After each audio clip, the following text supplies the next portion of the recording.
kiranya Allah Ta'ala memberikan kesempatan kepada kita di pagi yang penuh dengan barakah ini untuk menyambung program bacaan kitab Aqidatul Awam Syekh Imam Said Ahmad Marzuki rahimahullah ta'ala, wa nafa'ana bi'ulumihi wa bi'ulumikum fid darain insyaallah amin ya rabbal alamin. Saya muliakan, terima kasih kepada salah fungsi majlis, tidak lupakan dimuliakan Al-Fadil Karam Ustaz Zul bin Roslan, Pegawai Islam Pendidikan Islam Daerah Kulai, serta tuan-tuan mudir, puan mudirah, para asatizah yang dimuliakan Allah Subhanahu wa ta'ala. Untuk pertemuan pada kali ini, insya-Allah kita akan sambung pada bait matan yang seterusnya berkenaan dengan kitab sampai kepada matan waqala al-muallif rahimahullah ta'ala wa nafa'ana bi ulumihi fid darain arba'atun min kutubin tafsiluha Tauratu Musa bil huda tanziluha Zabur Dawuda wa Injilun ala Isa wa Furqanun ala khairil malak wa suhuful khalili wal kalimi fiha kalamul hakamil alimi. Baik. Wa kullu ma ata bihi ar-rasulu fahabbuhu at-taslim wal qabul. Di sini disebutkan arba'atun min kutubin tafsiluha, dan terdapat 4 daripada kitab-kitab tafsiluha, dan secara detailnya, secara perincinya Taurat Musa. Taurat, kitab yang pertama Taurat, kitab yang diturunkan kepada Nabi Musa. Bil huda tanziluha, yang diturunkan dengan petunjuk-petunjuk. Zabur Dauda, dan kitab seterusnya kitab Zabur yang diturunkan kepada Nabi Daud, dan seterusnya Injil wa Injilu ala Isa, dan juga kitab Injil diturunkan kepada Nabi Isa. Wa Furqanun, seterusnya adalah Al-Furqan. Furqan maknanya Al-Quran. Ala khairil mara, diturunkan kepada sebaik-baik manusia, yakni Nabi kita Muhammad sallallahu alaihi wa ala jami'il anbiya alaihi wassalatu wassalam.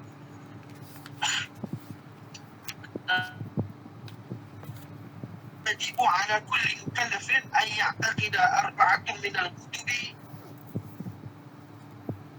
Maka dalam syarahnya menyebutkan wajib ke atas setiap mukallaf untuk beriktikad berkenaan dengan 4 kitab ini secara tafsil, iaitu dengan mengetahui nama-namanya dan diturunkan kepada Nabi mana.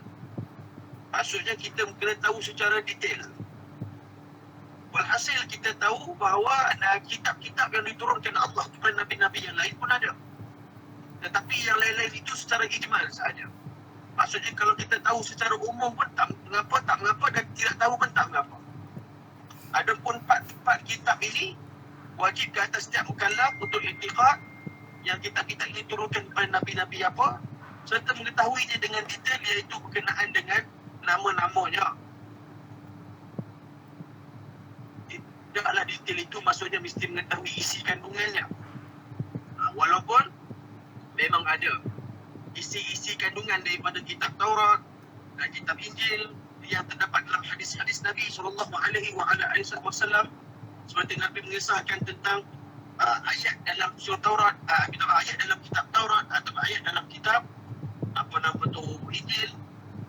Kalau kita lihat perbahasan ulama di sini, kitab Zabur itu perbahasannya lebih kepada kalam-kalam hakikat ataupun kalam hikmah. Kalam-kalam dalam kitab Zabur lebih banyak menceritakan berkenaan dengan ayat-ayat hikmah dan juga ayat-ayat berkenaan dengan hakikat. Begitu juga Injil. Tetapi Taurat banyak membicarakan berkenaan dengan ahkam, iaitu hukum hakam. Maka disebutkan Nabi Isa AS diturunkan kepadanya Injil, tapi Injil lebih banyak menceritakan berkenaan dengan hikmah. Kemudian Nabi Isa ini diturunkan kepadanya kitab Injil, tetapi beliau beramal mengikut syariat kitab Taurat. kerana hukum hakam itu terdapat dalam Taurat. Sebab itu Nabi Isa ini dikatakan beliau baginda diturunkan Injil kepadanya, tetapi beramal dengan hukum hakam syariah dalam kitab Taurat. Adapun Al-Quran, iaitu telah dikumpulkan. Maksudnya semua dalam Zabur maupun Injil maupun Taurat, itu semua ada dalam Al-Quran. Kerana Al-Quran itu penutupnya dan juga sempurnanya segala apa yang dalam kitab-kitab yang lain, semuanya terdapat dalam Al-Quran. Wahiyat Taurah li Sayyidina Musa, Zabur li Sayyidina Dawud, Injil li Sayyidina Isa, Al-Farq wal Furqan li Sayyidina Khalqi Sayyidina Muhammad sallallahu alaihi ajma'in. Wa amma baqiyatul kutub fayajibu i'tiqadiha ijmalan. Ini saya sebut tadi ni, iaitu baki-baki daripada kitab-kitab yang lain, itu kita i'tiqad secara ijmal saja, yakni secara umum. Bi ayat taqida anna Allah Ta'ala anzala kutuban minas sama' 'ala al-ijmal. Waqad kerana kita cukup dengan beriktikad bahawa Allah menurunkan kitab-kitab, maksudnya Allah turunkan juga kitab-kitab yang lain daripada langit ini, banyak, secara umum saja. Waqad istahara anna jami'al kutub mi'a wa arba'ah. Ada yang mengatakan secara masyhurnya kitab-kitab ini keseluruhannya ada 104 kitab. Ada yang mengatakan waqila innaha mi'atu arba'ashar. Ada yang mengatakan 114. Waqala Imam Suhaimi rahimahullah ta'ala wal asah adamu hasril kitab. Imam Suhaimi mengatakan yang terlebih asah, yang terlebih baiknya ataupun lebih tepatnya adamu hasril kitab. Adamu hasril kutub. Tidak kita itu menghitung ataupun memberikan jumlah kitab. Itu lebih baik. Kerana apa? Kerana kita tidak tahu jumlahnya yang tepat. Sebab ada pendapat kata 104, ada pendapat kata 114. Fala yuqal innaha mi'ah wa arba'ah faqat. Dia kata kat sini. Tidak boleh kita mengatakan ada 104 sahaja faqat. Kerana apa? Kerana ada muhassul kitab tidak lebih baik dengan letak kata berapa kitab yang diturunkan Allah, kerana jumlahnya mungkin melebihi. Kerana jumlahnya mungkin melebihi daripada itu. Intaha. Baik. Allahumma salli ala sayyidina Muhammad wa ala sayyidina Muhammad. Ada satu kalam dalam kitab Taurat. Satu kalam dalam kitab Taurat. Qala Allah Ta'ala. Allah berfirman dalam surah Taurat, dalam satu riwayat mengatakan kata-kata Allah di kata-kata saya semak hikmahnya. Apa ayat dia? Salli ala sayyidina Muhammad. Allahumma salli ala sayyidina Muhammad. Ayatnya disebutkan bahawa ya abdi. Itulah ayat dia ni, bukan mula dengan ya abdi. Cuma ayat dia tu dia bagi tahu kepada kita, Allah SWT sebut la tas'alni rizqa ghad kama lam atluba minka amal ghad. Iaitu kata Allah Subhanahu wa taala, ya abdi lam tas'alni rizqa ghad kama lam atluba minka amal ghad. Maksudnya apa? Maksudnya, wahai hamba-Ku, jangan kamu meminta-minta kepada aku rezeki hari esok. Kama lam atluba minka amal ghad, seperti mana aku tidak pernah meminta kepada engkau amalan untuk hari esok. Maka ulama banyak, antara Syekh Imam Tawli Sya'rawi rahimahullah ta'ala juga membahas berkaitan dengan ayat ini. Ayat ini satu tamparan kepada kita, bila mana Allah kata, ya abdi la tas'alni rizqa ghad, jangan sibuk tentang rezeki hari esok. Walam atluba minka kama lam atluba minka amal ghad. Sedangkan aku pun tak pernah minta amalan kamu untuk hari esok. Aku tak pernah minta sembahyang esok, aku tak pernah minta ibadah esok. Aku cuma minta yang hari ni pun yang kamu buat. Jadi kamu pun jangan sibuk pasal esok. Jadi kalau bahaskan ulama, bukan tak boleh minta untuk esok. Bukan tak boleh, bukan haram. Boleh, semuanya boleh. Tapi nak bagi tahu, jangan terlalu ham. Ham ni maksudnya terlalu resah memikirkan rezeki esok. Sedangkan yang kita nak hidup hari ni, jangan terlalu resah memikirkan hari esok punya rezeki, sedangkan Allah tidak pernah meminta kepada kamu ibadah hari esok. Itu maksudnya lah. Maksudnya bukan tak boleh. Itu tu saya petik sikit kalam daripada Taurat. Baik. Kemudian Allahumma salli ala sayyidina Muhammad. Wasuhuful khalili wal kalimi fiha kalamul hakamil alimi. Wasuhuful khalili wal kalimi fiha kalamul hakamil alimi. Dan juga Allah menurunkan suhuf-suhuf. Suhuf ni maksudnya lembaran-lembaran. Lembaran-lembaran kertas yang mana diturunkan kepada nabi-nabi. Ada maksudnya dia bukannya kitab yang full, yang sempurna, tetapi hanya lembaran-lembaran. Itu juga diturunkan kepada nabi-nabi, iaitu wasuhuful khalili. Al-Khalil. Al-Khalil ni iaitu gelaran untuk Nabi Ibrahim AS. Jadi Khalil kat sini maksudnya Nabi Ibrahim lah. Wasuhuful Khalil dan lembaran-lembaran Al-Khalil, iaitu Nabi Ibrahim. Wal Kalim. Kalim adalah kalimullah, iaitu Nabi Musa AS. Fiha kalamul hakamil alimi. Di mana dalamnya terdapat kalau hukum-hukum Allah, hukum-hukum, terdapat kalam Allah yang memutuskan hukum-hukum lagi maha mengetahui. Yajibu ala kulli mukallaf an ya'taqida. Wajib ke atas setiap mukallaf untuk beriktiqad anna Allah Ta'ala anzala suhufan. Allah telah menurunkan suhuf kepada Sayyidina Ibrahim. Wa anzala suhufan qabla Taurah ala Sayyidina Musa.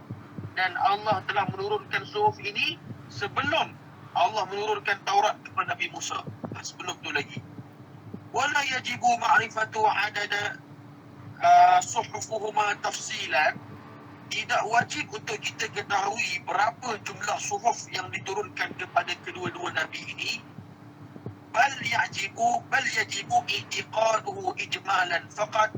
Tetapi wajib bagi kita untuk mengetahui atau beriktiqad secara umum sahaja. Baik. Berbeza. Sebab apa? Sebab kita tidak tahu jumlah suhuf. Adapun jumlah kutub tadi, jumlah kitab, kenapa kita sebut kitab-kitab itu? Kerana al-kutubul arba'ah al-mutaqaddim dzukiraha fa innaha muayyanah bi nassil Quran. Kerana empat kitab tadi itu telah disebutkan dalam Al-Quran. Maka sebab itu berbeza. Baik. Kemudian Allahumma salli ala sayyidina Muhammad. Wa kullu ma ata bihi ar-rasulu fa haqquhu at-taslim wal qabulu. Iaitu dan segala yang dibawa oleh Rasul maka haruslah dipatuhi dan diterima.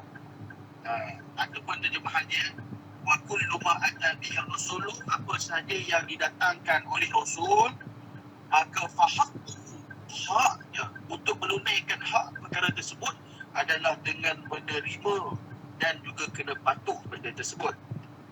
Sebab itulah dalam matan ini menyebutkan masalah ala sayyidina Muhammad fahaqquhu taslim, maka haknya adalah kita mesti menerima dan patuh. Ai fawajibahu alaina al-i'tiraf ai al-iqrar bi sihhatih. Maka yang pertama sekali wajib untuk kita ini menerima. Itu maksudnya apa? Kita wajib untuk menerima akan kesahihannya. Itu penting. Maksudnya bila kita baca ayat Al-Quran, first sekali apa sahaja yang datang dari Rasulullah, hadis Rasulullah, hati mesti terima bulat-bulat mengatakan ini adalah sahih. Itu paling penting. Iman kita, ini adalah sahih. Maksudnya ini memang daripada Nabi. Ini memang sahih. Tidak boleh ada macam ya ataupun tak. Yang tu tak bolehnya. Kalau tak buat, itu pakai. Sebab itu dalam bab hukum-hukum Islam, kita secara umumnya kita tahulah seseorang yang tidak melakukan perkara tersebut dalam keadaan hatinya tidak menolak, itu fasik. Tetapi seseorang yang tidak buat dalam keadaan hatinya menolak benda tersebut, hukumnya kafir. Berbeza. Seseorang yang tidak bersolat, dia tak solat tapi dalam keadaan hatinya tahu bahawa solat itu wajib. Cuma dia tidak solat kerana kelemahannya ataupun nafsunya, kelemahan imannya. Maka dia jatuh fasik. kerana meninggalkan perkara yang wajib. Tapi kalau tak sembahyang, memang kerana menganggap sembahyang itu bukan satu keperluan, bukan satu kewajipan, bahkan menolak hukum wajibnya sembahyang, maka hukumnya kafir. Itu tidak boleh lari. Ini akidah kita. Tentang yang dimulakan Allah Ta'ala, nak tak nak kena patuh kepada hukum Allah Subhanahu Wa Ta'ala. Wajib patuh. Tapi sekurangnya mereka ini tidak patuh dan tidak menolak hukum Allah Ta'ala, tidak mencabar hukum Allah Ta'ala. Bukanlah nak kata bagus, tapi it's still dosa. Cuma jatuh fasih je lah. Berbeza dengan yang menolak ni. Bila dah menolak dan dah nak ambil tindakan, lari pula bagi restoran. La hawla wa la quwwata illa billahil alim. Allah Alam lah, siapa lah, tak kisahlah tu. Dia lari ke celah mana tu, tak tahu tu. Baik. Kemudian, imanuna, tak habis lagi. Wal qabul. Qabul di sini, wahada wajibahu alaina tasdiquhu wa akhadahu, iaitu wajib untuk kita membenarkan perkara tersebut serta mengambilnya, seperti mana dalam firman Allah Ta'ala, wa ma atakumur rasul fakhudhuhu wa ma nahakum anhu fantahu. Surah Al-Hashr, dalam surah Al-Hashr. Baik, seperti mana fal-amin huwa Rasulullah sallallahu alaihi wasallam al-ma'nahu ma'munun min al-fujur summiya bidzalik li'anna laka laysa lahu qadar. Baik, tadi ini bukan dia punya. Kemudian yang bawah tu kita sambung, imanuna bi yaumin akhirin wajib wa kulli ma kana bihi min al-ajab. Maksudnya iman kita dengan hari akhirat adalah wajib, serta pada setiap perkara-perkara yang terdapat padanya yang mengajaibkan, wajib diterima. Mana pun akal memang tak boleh capai. Sebab itu iman Pak Sumit, wali Allah di Kedah, di Bukit Terbagah sana. Nama orang seorang kenal lah wali Allah Pak Sumit tu di Kedah ni. Apa yang beliau sebut, Pak Sumit selalu sebut, iman ni benda yang di luar akal. Selagi dalam akal itu bukan iman, kata. Sebab apa? Nak bagi tahu kepada kita, iman ni benda yang tak boleh kita nak masukkan dengan akal. Sebab itu kalau kita lihat, kalau kita nak masukkan dengan logik akal baru kita katakan iman, maka banyak benda-benda dalam Islam yang akal tidak boleh terima. Bayangkan situasi kalau kita hidup di zaman Nabi Nuh. Bila mana Nabi Nuh buat kapal di atas bukit, maka orang yang berfikir dengan akal, dengan logik akal, pasti tak akan ikut Nabi Nuh, kerana benda itu di luar akal. Tapi mereka yang mematuhi Nabi Nuh kerana iman mereka dengan Allah dan Nabi. Sama juga seperti kisah Isra wal Mi'raj. Mana mungkin dalam pada waktu itu yang tidak ada kereta, tidak ada kapal terbang, yang hanya ada unta, yang orang pergi dalam masa sebulan, Nabi mengatakan Nabi pergi ke Palestin, ke Masjid Aqsa, kemudian Nabi naik ke langit pula, patah balik dalam satu malam. Maka benda itu tidak boleh diterima dengan akal. Andaikan orang yang menggunakan akal, wala'iyadzubillah, kalau kita hidup zaman itu menggunakan akal semata-mata, memang kita duduk sebelah Nabi. Kerana perkara itu adalah iman. Iman ini benda diterima. Selain itu Sayyidina Abu Bakar As-Siddiq diangkat martabatnya kerana beliau membenarkan apa sahaja yang Nabi sebut. Ulama mengatakan, andai kata masuk dalam satu masjid, dalam satu masjid itu ada tiang, yang semua tiang itu berwarna putih. Lalu Nabi SAW mengatakan, tiang ini berwarna hijau. Tiang itu berwarna hijau.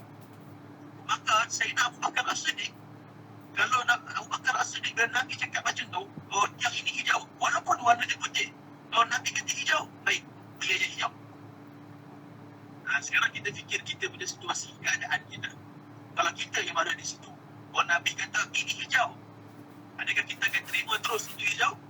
Atau kita akan pergi jumpa dengan Nabi? Nabi, silap pun, bukan hijau ni, putih ni. Kadang-kadang kita akan cakap macam tu, itu bezanya. Kerana apa yang Nabi cakap, fahaqun taslimu wal qabul. Terima je. Sami'na wa ata'na.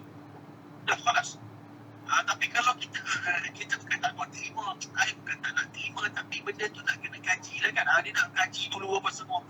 La haula wala quwwata mengkaji sesuatu yang datang dari Rasulullah seakan-akan ada kelemahan dan ketidaksempurnaan pada apa yang disampaikan oleh Rasulullah SAW. Jadi wajib untuk kita beriman dengan hari akhir. Ay yajibu ala kulli mukallaf ay yusaddiq bi wujudil yaumil akhir. Pertama sekali, wajib untuk kita orang-orang mukallaf beriman dengan akan wujudnya, akan adanya hari akhirat. Wa bi jami'i ma istamala alaihi kal hasyr.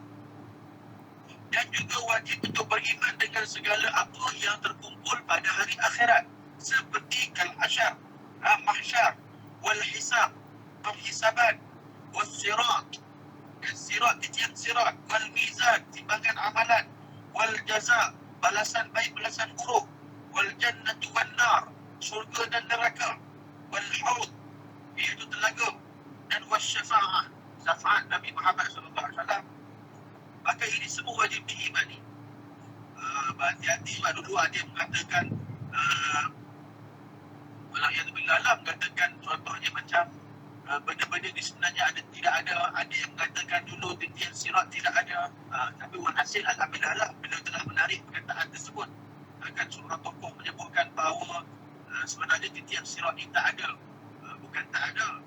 Bukan tak ada tu maksudnya di sisi dia tu tak ada sebab dia belum jumpa. Tapi selepas dia menjumpai hukum dari dalilnya, alhamdulillah beliau menarik balik. Maka kita pun wajib beriman.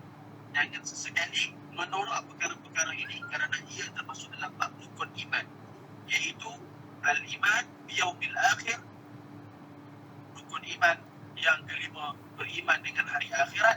Dan di hari akhirat itu syarahan ulama-ulama ahli sunnah wal jamaah termasuk di dalamnya beriman dengan apa sahaja yang berlaku pada hari akhirat.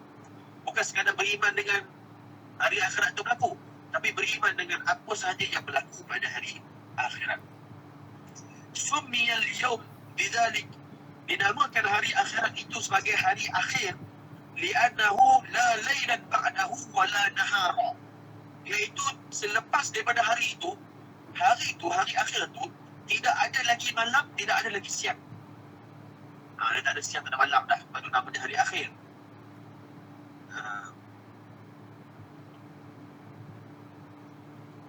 Baik, salli ala sayyidina Muhammad.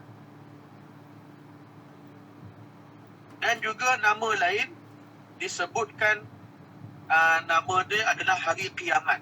Wa huwa yaumul qiyamah, iaitu hari kiamat. Kenapa dinamakan hari kiamat? Summiya bihi liqiyamil mauta fihi min quburihim. Kerana hari kiamat itu dinamakan kiamat kerana qiyamnya maksudnya bangkitnya orang-orang di bidang kubur. Orang mati bangun di bidang kubur, maka sebab itu namanya kiamat. Para ustaz dan ustazah yang dimuliakan Allah Subhanahu wa taala, dia itu bangkit daripada kubur itu adalah pada nafkhatul tsaniyah. Nafkhatul ula, nafkhatul tsaniyah, iaitu ada tiupan sangkakala yang pertama, tiupan sangkakala yang kedua. Tiupan sangkakala yang kedua itulah baru bangkit semua umat manusia daripada kubur masing-masing. Baik.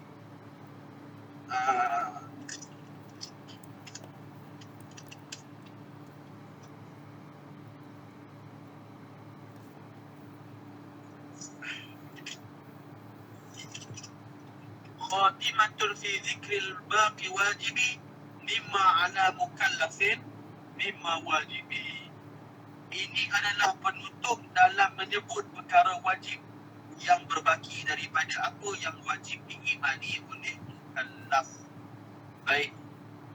Maksudnya ini adalah khatam, maksudnya khatimah ni penutup. Ini adalah penutup kepada perkara-perkara yang wajib dalam bab i'tiqad. Baik.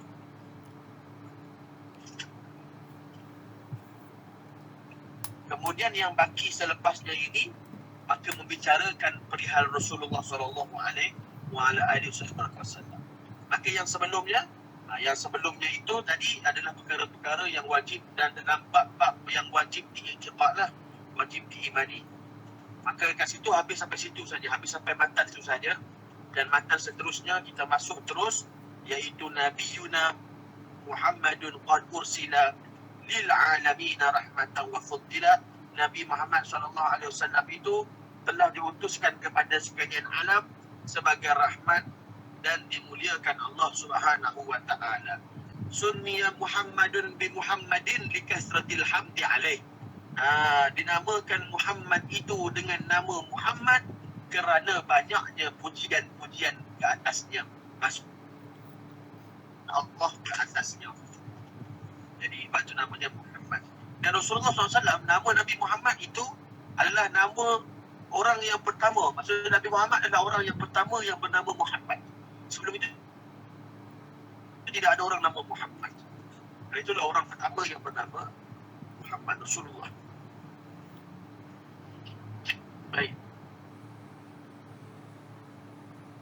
Dan wajib untuk kita beriktikad bahawa Rasulullah SAW itu dihantar ataupun diutuskan oleh Allah kepada sekalian alam. Ini iktikad lah. Iktikad juga sebenarnya. Iaitu kita wajib untuk beriktikad bahawa Nabi diutuskan untuk sekalian alam. Bukan untuk manusia sahaja. Arsalahullah Ta'ala ila jami'il mukallaf minas thaqalain. Iaitu kepada jin, al-ins wal jin. Kepada manusia dan juga jin. Ijma'an. Secara ijma'. Kita mesti mengetahui bahawa ini adalah satu iktikad yang wajib untuk kita imani, bahawa ini semua adalah perkara yang telah Rasulullah Muhammad telah diputuskan, ataupun benda ini telah maksudnya telah diputuskan oleh ulama-ulama bahawa perkara-perkara ini adalah perkara yang wajib untuk kita pegang. Nabi dihantar bukan hanya kepada manusia, bahkan kepada jin. Bahkan banyak riwayat-riwayat hadis. Banyak riwayat-riwayat hadis dan kisah-kisah bagaimana jin-jin datang berjumpa dengan Nabi sallallahu alaihi wa ala alihi wa sahbihi wa baraka wasallam. Baik. Wa kharaja bis-thaqalain al-malaikah. Maka terkeluar daripada thaqalain ini para malaikat. Fa innahu lam yursil ilaihim irsalut taklif. Bal arsala ilaihim wa ila ghairihim min sa'iril hayawanat wal jamadat irsalut tashrif. Maka dekat sini dikatakan bahawa Nabi dihantar kepada thaqalain lah, iaitu manusia dan jin. Tetapi malaikat tidak termasuk. Maksud tak termasuk di sini kerana apa? Kerana malaikat ini mereka itu tidak taklif. Mereka tidak ada dosa. Maksud mereka ini tidak ada dosa, tidak ada pahala. Manusia dan jin ada dosa dan pahala, maka mukallaf. Malaikat tidak mukallaf, tidak dikira mukallaf kerana mereka tidak ada dosa dan tidak ada pahala. Maka Allah menghantar Nabi, tapi Nabi itu tadi katakan seluruh alam. Betul, seluruh alam, bukan dengan jalan taklif. Maksudnya, tapi adakah Nabi di atas diutuskan juga untuk malaikat dan juga yang lain-lain, iaitu arsala.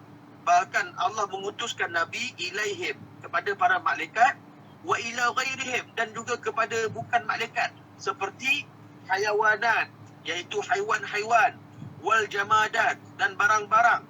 Kerana apa? Irsalut tashrif. Allah mengutuskan itu kerana untuk memuliakan. Maksudnya kemuliaan lah. Kemuliaan bagi mereka kerana dapat bersama dengan Nabi. Maksudnya mereka berasa kemuliaan dapat untuk bersama dengan Rasulullah SAW. Inilah yang diputuskan di sisi Imam Ramli. Baik. Ini diputuskan di sisi Imam Ramli. Wa khalifahu Syekh Ibnu Hajar. Tetapi berbeza pendapatnya dengan pendapat Imam Ibnu Hajar. Faqala, Ibnu Hajar mengatakan, innahu sallallahu alaihi wasallam mursal ilaihim taklif lima yaliqu bihim. Fa in minhum ar-raqi' was-sajid ila yaumil qiyamah. Wa ma kallafa bihi al-insan tafsilan wa ijmalan faqad kallafa bihi al-jin kadhalik wa shamila dhalika Yajuj wa Ma'juj.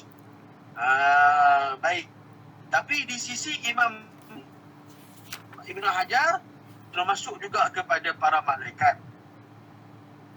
Maksudnya di sisi Imam Ibnu Hajar termasuk juga dihantar kepada para malaikat. Kerana apa? Kerana di sisi di para malaikat itu ada malaikat yang rukuk, ada malaikat yang sujud. Bermaksud mereka juga ada yang ditaklifkan. Itu maksudnya lah. Ini sebagai faedah untuk kita lah. Sebagai faedah. Fahuwa sallallahu alaihi wasallam mursal li jami'in nas. Dihantarkan kepada seluruh manusia daripada zaman Nabi Adam ila yaumil qiyamah, sehinggalah hari kiamat.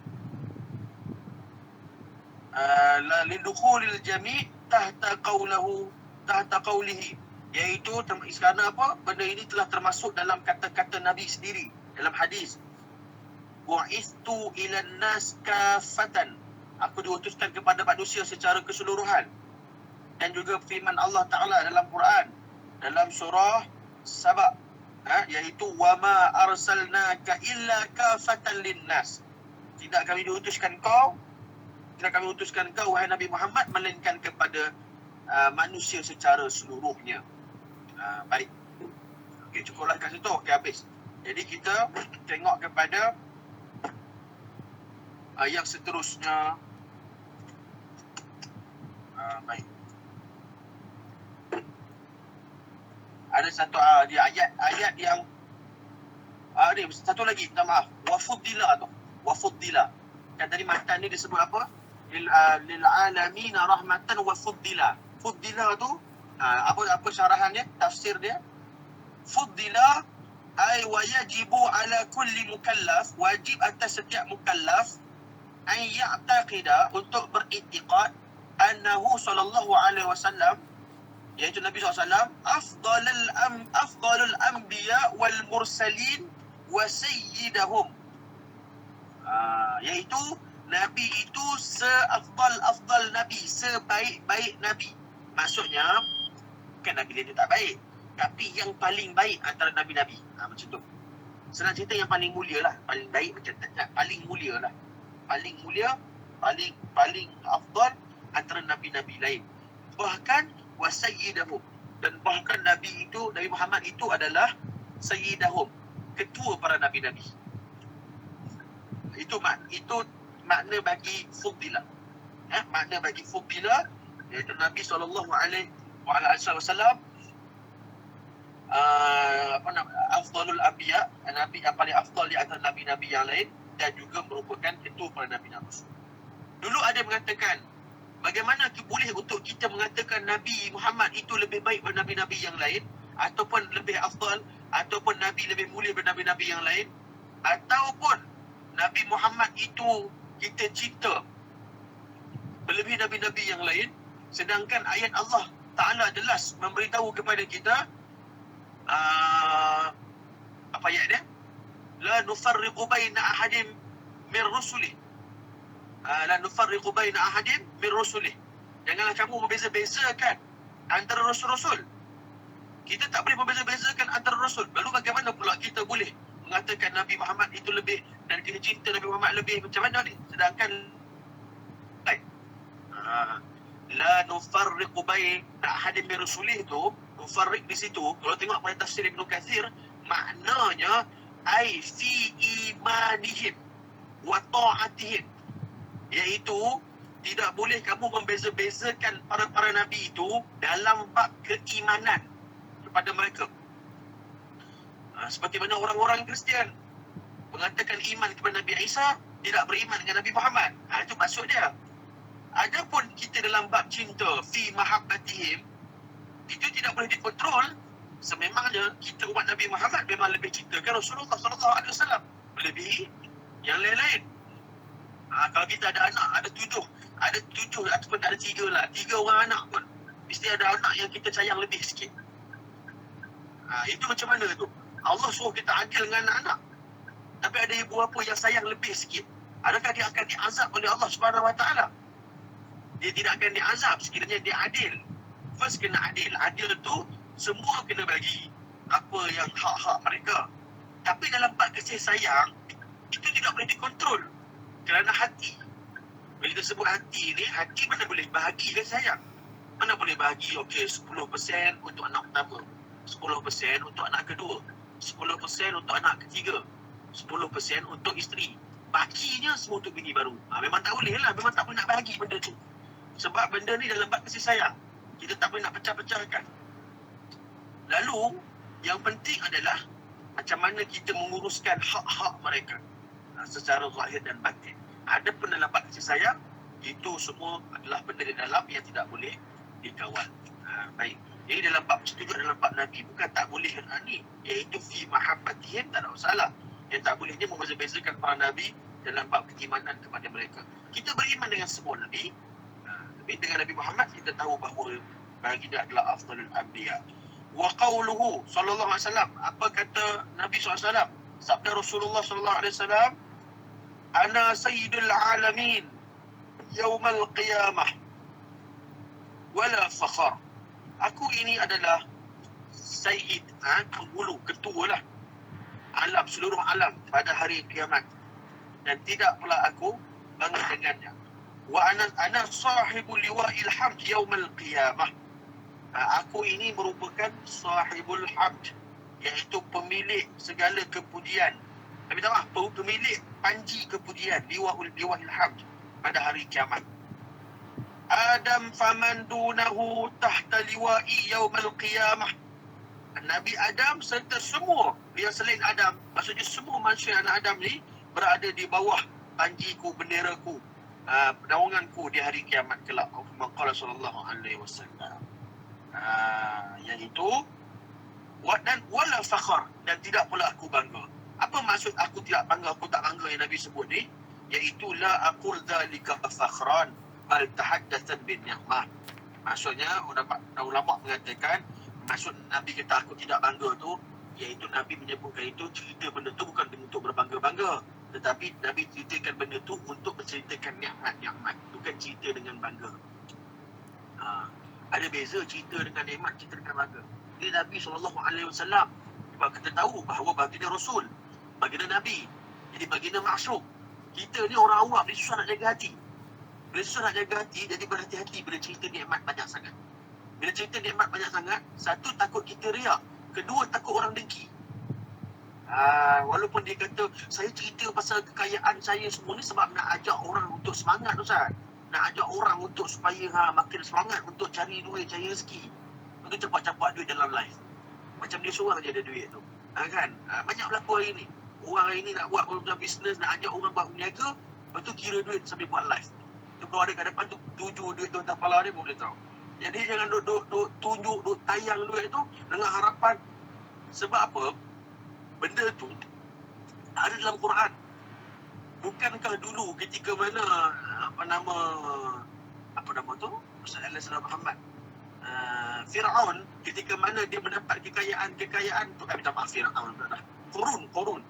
Korun ketika mana dapat kekayaan tu kan dia tunjukkan baju-baju dia dengan kekayaan dia, ditunjuk dengan bangga dan sebagainya. Lalu orang tanya, Korun, macam mana kau boleh ada baju kaya semua hebat macam ni? Apa jawapan Korun? Ini semua hasil usaha. Ini semua disebabkan fadli. Ini disebabkan kelebihan-kelebihanku. Maksudnya aku yang usaha, aku yang itu aku. Tak ada sebut pun nama Allah SWT. Akhirnya jadi apa? Tenggelam dia dekat dalam dengan harta-harta dia sendiri. Tapi yang peliknya dia tenggelam dekat Mesir. Tapi harta Korun yang orang jumpa kat belakang rumah kita pun, orang kata harta dia. Macam mana boleh sampai sini pun Allah Alam lah. Ini orang kuat belakang rumah jumpa harta, ini harta Korun. Korun kat Mesir, ini bukan harta Korun, ni harta nenek kita, tentuk kita dulu sembunyi, baku kita tahu. Tapi nak berkata berhati-hati. Menceritakan dengan nikmat ni orang tak faham. Kita tak tahu mata-mata yang memandang. Sama juga macam berkahwin. Kan, berkahwin baru beritahu. Tunang senyap-senyap sudahlah. Hari ni tunang pun nak diheboh-hebohkan macam kahwin, tak elok. Lepas tu kita tahu pandangan mata-mata ain, mata-mata yang berdengki ni. Akhirnya kena ain, jadi bergaduh, tak jadi berkahwin. Inilah sebabnya. Sama juga bila dapat anak, bila mengandung.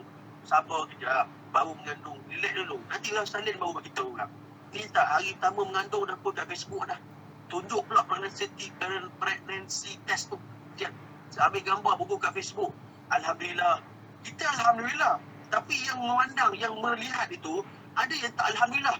Ada yang marah, ada yang dengki. Mengandung lagi dia ni. Nyampah aku.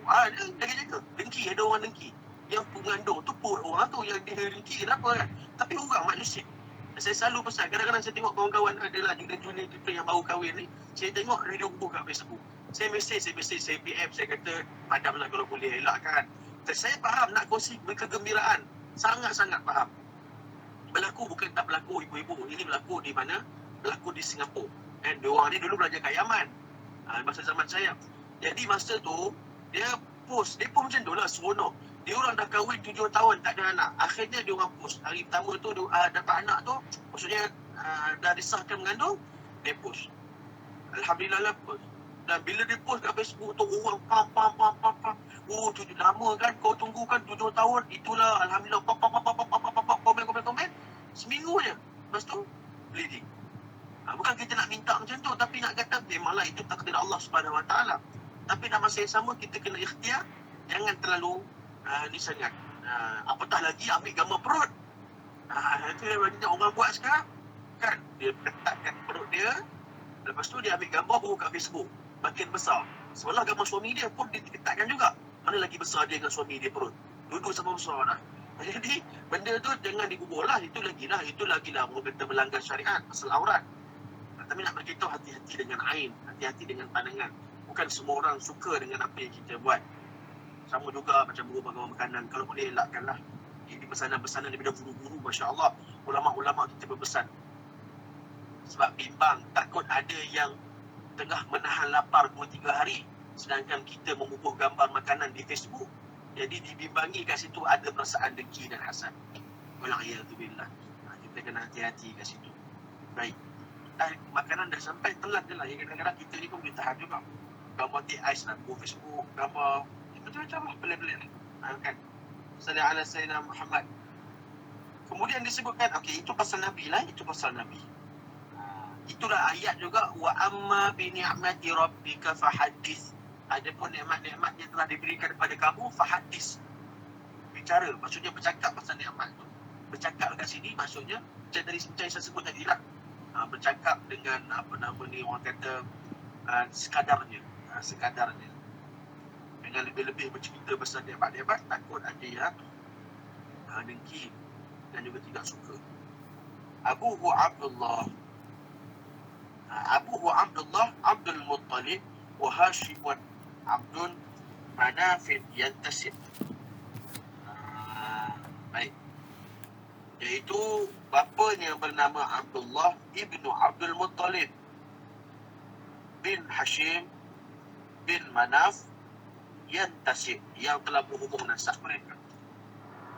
Nasab Nabi itu sampai kepada Nabi Ismail alaihissalam, sampai kepada Nabi Ibrahim alaihissalam. Maksudnya sampai Nabi Ismail sampai Nabi Ibrahim. Maksudnya Nabi ini, Nabi Muhammad keturunan Nabi Ibrahim alaihissalam.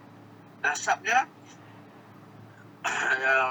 Muhammad bin Abdullah bin Abdul Muttalib bin Hashim bin Abdul Manaf bin Qusay bin Hakim bin Murrah bin Ka'ab bin Lu'ay bin Ghalib bin Fihr bin Malik bin Kinanah bin Khuzaimah bin Mudrikah bin Ilyas bin Mudar bin Gizar ibni Ma'adi bin Adnan. Kemudian ibni Ismail, ada sampai Adnan saja. Adnan ni, ini nasab yang sahih.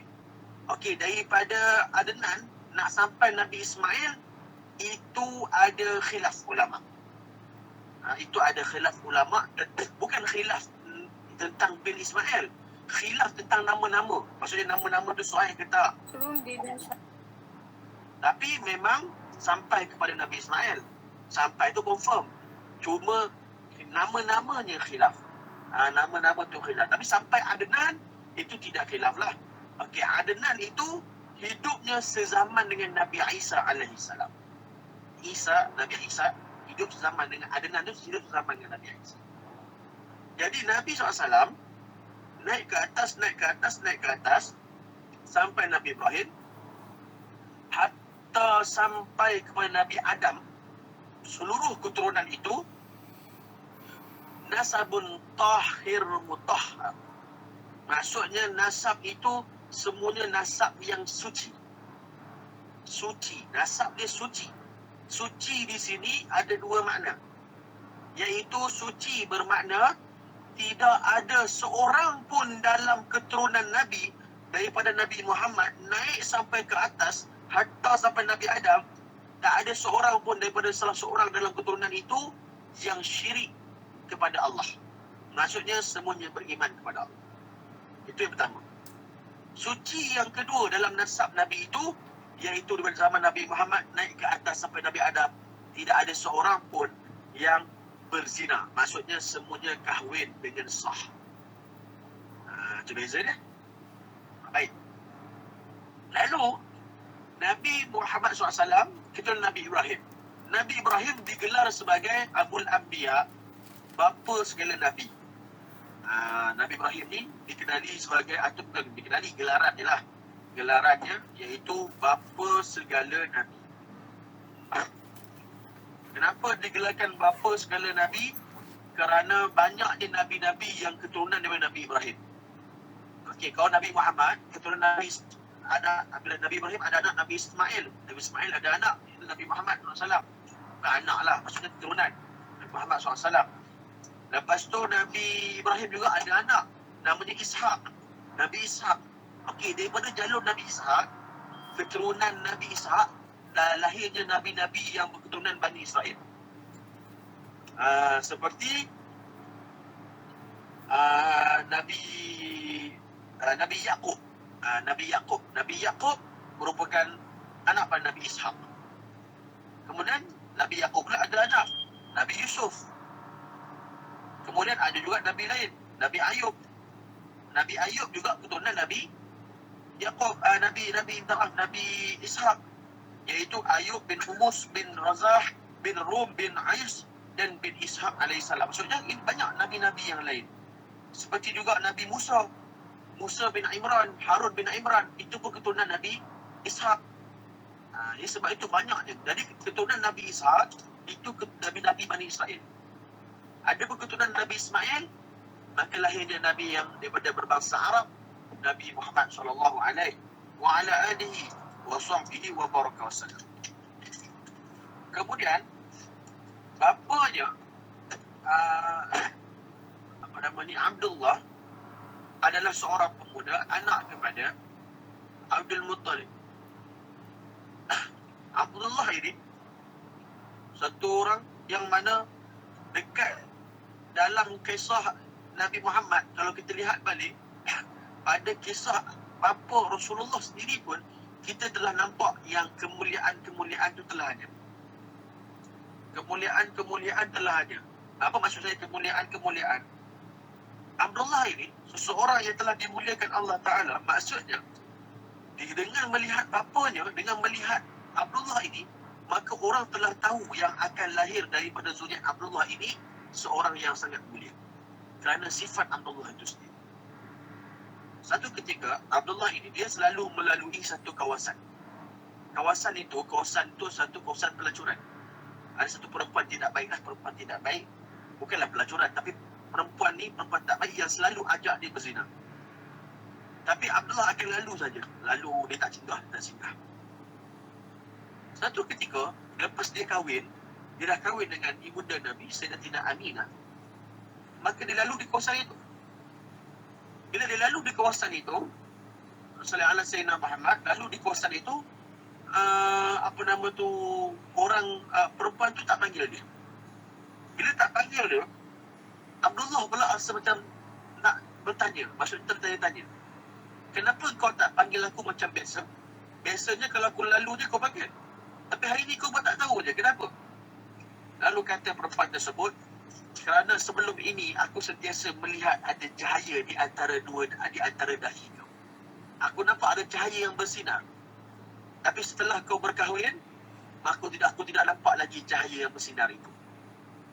Aku dah tak nampak lagi dah cahaya yang bersinar di antara dahi kau, maksudnya di wajah kau.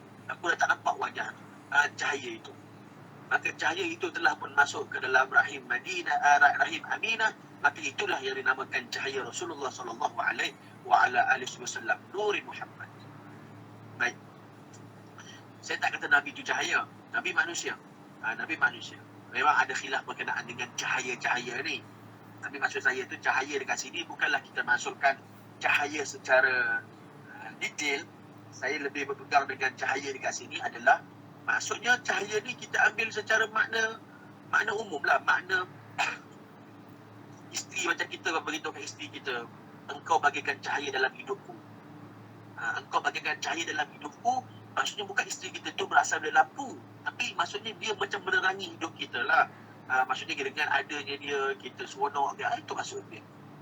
Jadi itu juga maksud dalam Rasulullah SAW berkahwin dengan ibunda Nabi yang bernama Aminah.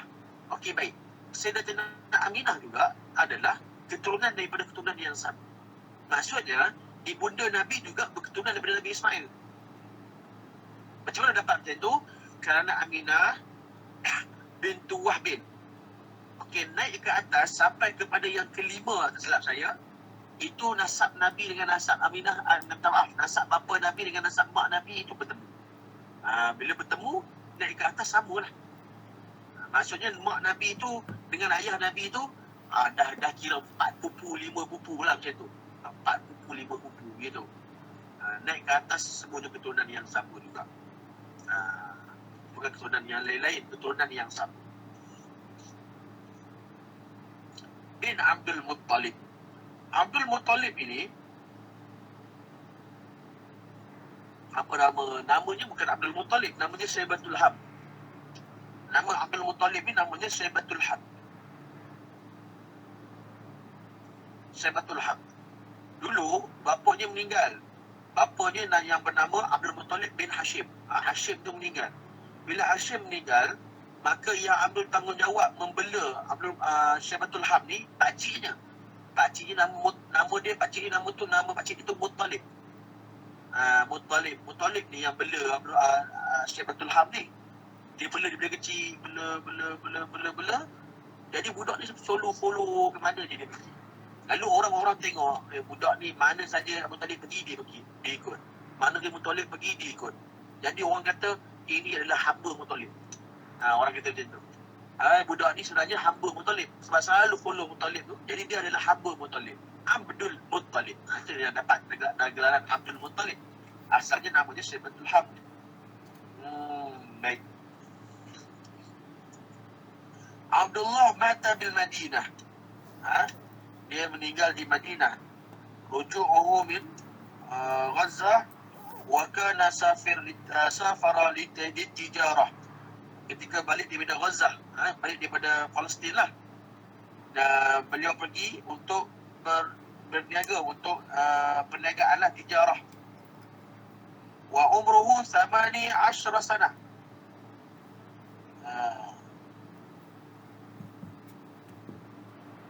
Umurnya ketika itu dikatakan baru berumur 18, iaitu 18 tahun. Ketika bapa Nabi meninggal, umurnya 18 tahun mengikut sebahagian pendapat. Waqila ishrun, ada yang mengatakan 20. Waqila khamsata ishrun, ada yang mengatakan 25. Ada yang mengatakan 28. Waqila salasun, ada yang mengatakan 30. Maksudnya itu adalah perbezaan ulama lah. Wa ummuhu waqtu dhalik habala bihi li syahrain. Dan ibu Nabi Sayyidatina Aminah bintu Wahbin ketika itu sedang hamil 2 bulan. Waqila, ada yang mengatakan 7 bulan, ada yang mengatakan 9 bulan. Baik. Ada tapi baik. Wa Ibn Abbas annahu lama tuwafi Abdullah qalat malaika ilahana wa sayyidana baqiya nabiyyuk yatiman. Baik.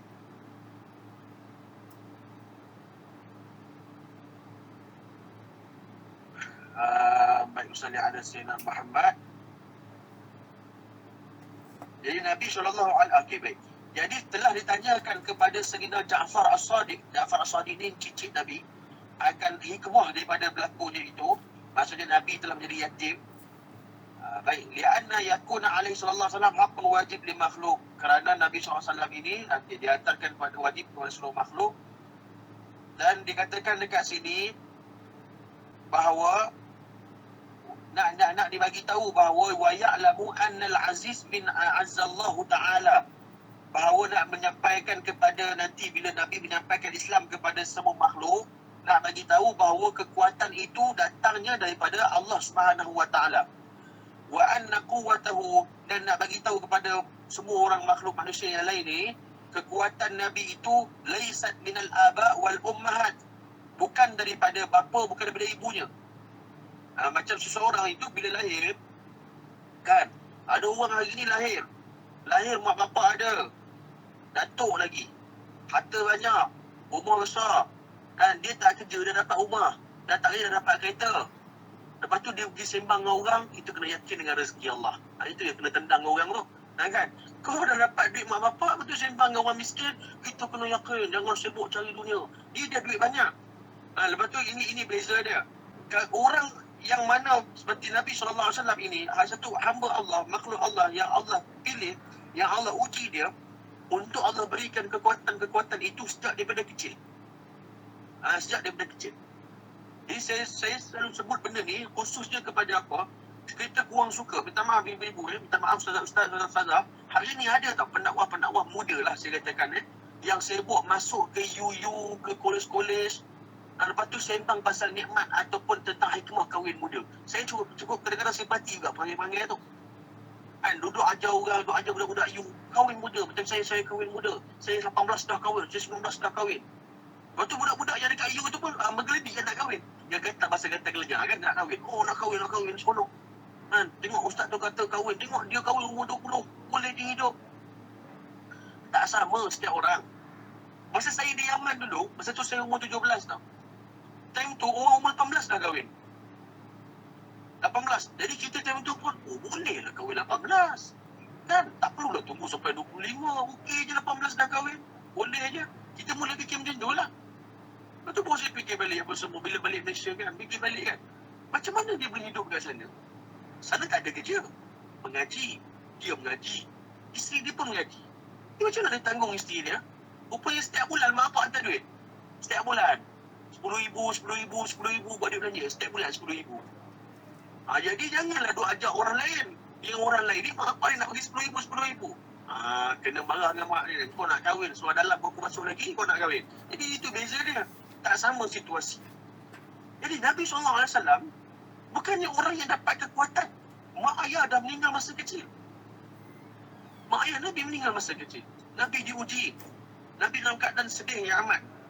Lepas tu dapat datuk Nabi yang sayang Nabi pun meninggal Nabi masa kecil. Jadi bukan kekuatan daripada orang. Nabi dapat kekuatan itu daripada Allah Subhanahu Wa Taala. Nabi tidak dapat disebutkan dekat sini. Ada tadi? Wala minal mal. Dan Nabi bukan juga dapat daripada harta-hartanya. Tidak ada harta. Bal quwwatuhi min Allah. Dan Nabi dapat semua itu daripada Allah Subhanahu Wa Taala. Dan juga wa aidan. Ini hikmah dia, ibu-ibu, para ustaz-ustaz sekalian. Liyarhamul fuqara wal aitam. Hikmah dia adalah apa yang jadi dekat Nabi itu menunjukkan Allah kasih kepada orang-orang yang fuqara ini, orang-orang miskin, dan juga aitam, anak-anak yatim. Anak-anak yatim. Qala sallallahu alaihi wasallam, sabda Nabi sallallahu alaihi wasallam, irhamul yatama wa akrimul ghuraba fa inni fi halis sighar kuntu yatiman wa fil kibari ghariban innallaha la yanzuru lil gharib kulla yawm alfa nazrah. Nabi SAW sabda, mafhum hadisnya, kasihilah anak-anak yatim dan juga orang-orang ghuraba. Ghuraba ni orang-orang yang asing atau orang-orang yang baru, orang asing. Bukan warga asing. Maksudnya orang-orang asing ni orang yang maksudnya yang terasing, yang dibuat, yang tidak dilayan dan sebagainya, orang-orang yang baru. Nabi mengatakan apa? Fa inni fi halis sighar, aku ini ketika aku kecil kuntu yatiman, seorang yatim piatu. Wa fil kibar ghariban, dan ketika aku besar pula aku jadi gharib, orang yang pelik lah, yang orang jauh daripada aku. Inna Allah la yanzuru lil gharib kulla yawm alfa marrah. Sesungguhnya Allah memandang kepada orang yang gharib ini dalam setiap hari 1000 kali. Sebab itu kita ini dituntut untuk mengasihi anak yatim. Kasih anak yatim. Tuan ibu-ibu dan rahmat Allah Ta'ala.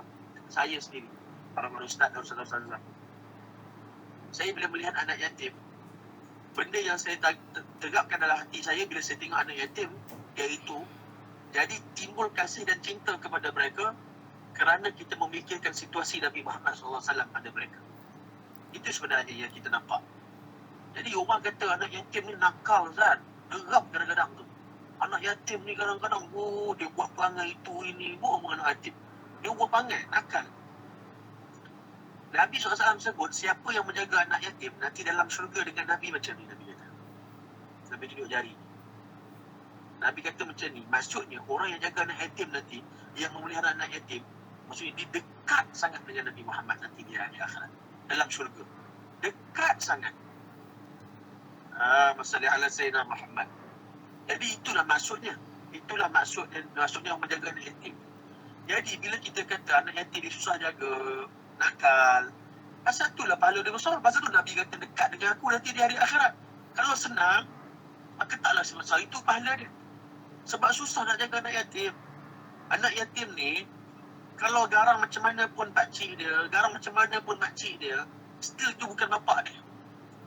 Dia seorang anak ni, dia kena arahan bapak juga. Bapak punya arahan tu dia yang lebih kuat daripada segala-galanya. Pakcik dia boleh lawan, makcik dia boleh lawan. Tapi nak kena bersabar. Pelihara, jaga betul-betul anak yatim ni. Dan kita tak tahu perasaan, mereka tak ada hijab. Mereka berdoa dengan Allah Subhanahu Wa Taala. Dikatakan bahawa bila kita mengecilkan hati orang anak-anak yatim, kita mengecilkan hati anak-anak yatim, bergegar arasy Allah Subhanahu Wa Taala. Jadi baik-baiklah yatim. Maksudnya kita dapat pahala. Kita usap kepala anak yatim pun dapat pahala. Bayangkanlah sampai tahap macam tu. Setiap satu rambut tu digugurkan, dosa kita. Kena cari anak yatim yang ada rambut lah Ustaz. Kalau yang botak nanti macam mana nak dapat yang gugur dosa tu? Tak kisahlah. Itu kias saja. Kan? Yang penting kita usap kepala dia. Dengan syarat dia anak yatim, iaitu yang belum balik. Jangan usap yang umur 50. Kan? 50, mak bapak dah tak ada, kita buat yatim ni. Kita usap kepala dia. Kena jet nanti kan. Jangan usap kepala yang umur 50 tu. Usap kepala dia. Kasih dia. Sayang dia. Beri dia bantuan dan sebagainya. InsyaAllah Allah akan beri kemuliaan kepada orang anak yatim. Kepada orang yang kasih kepada anak yatim. Dan apa perasaan dia bila dia pergi sekolah, orang lain mak ayah datang ambil, dia tak ada orang datang ambil. Apa perasaan dia bila orang lain menangis panggil mak, menangis panggil ayah, dia dah tak ada siapa nak panggil. Itu nasib mereka, anak yatim. Maka Nabi seperti itu. Nabi SAW, Allah uji. Bila mana Nabi SAW itu duduk di samping Makkah itu, Nabi duduk bersendirian. Nabi duduk dalam keadaan sendirian seperti kanak-kanak yang lain, dan Nabi melihat situasi orang-orang yang memanggil ibu, memanggil ayah di hadapan baginda, mengalir air mata Rasulullah SAW kerana rindukan kepada ibu dan ayah. Ketika itu Nabi kecil. Maka ketika itulah dalam riwayat An-Nasa'i, dalam kisah yang panjang yang diceritakan oleh Abbas bin Abdul Muttalib, maka ketika itu Nabi SAW dan bulan menyapa Rasulullah. Bulan itu menegur Nabi, bulan mengatakan kepada Rasulullah dan meminta izin kepada Allah untuk menggembirakan Rasulullah. Bulan minta izin kepada Allah untuk gembirakan Rasulullah. Inilah Nabi Muhammad SAW. Sehingga kan Nabi ketika itu seakan-akan berbual dan berbicara dengan bulan. Subhanallah, kasihnya Allah kepada Nabi SAW. Jadi saya ceritakan pasal yatim semua tu kenapa? Nak bagi tahu ada kelebihan dia. Jaga mereka betul-betul. Kan, kepada ibu-ibu tunggal. Ibu tunggal yang suami meninggal, maka anak-anak yang dia jaga, itu pun pahala dia besar. Besar pahalanya. Bayangkan betapa besarnya seseorang yang menjaga anak yatim. Menjaga anak yatim ni, seorang ibu, dia ibu tunggal, dia jaga anak yatim, besar pahala. Sebab tu saya, kalau nampak orang kahwin dengan janda suami meninggal, saya juga respect dia. Saya kata besar pahala dia. Bukan nak galakkan, tapi ialah maksudnya kita galakkan pula. Tapi bila kita melihat seseorang berkahwin dengan seorang janda yang telah balulah yang meninggal suaminya, jangan kita kata kita hidup Melayu, gatal kahwin dengan janda. Jangan gitu.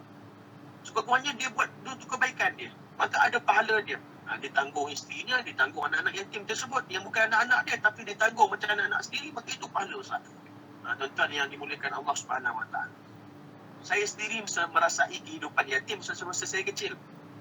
Ayah saya meninggal saya umur 11.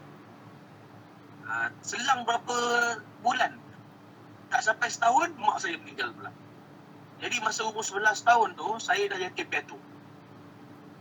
Ada rasa yatim piatu tu, kita ke mana, ke sana, ke sini. Kita hidup dalam keadaan macam tu lah. Keadaan kena tendang, kena ini, kena apa semua.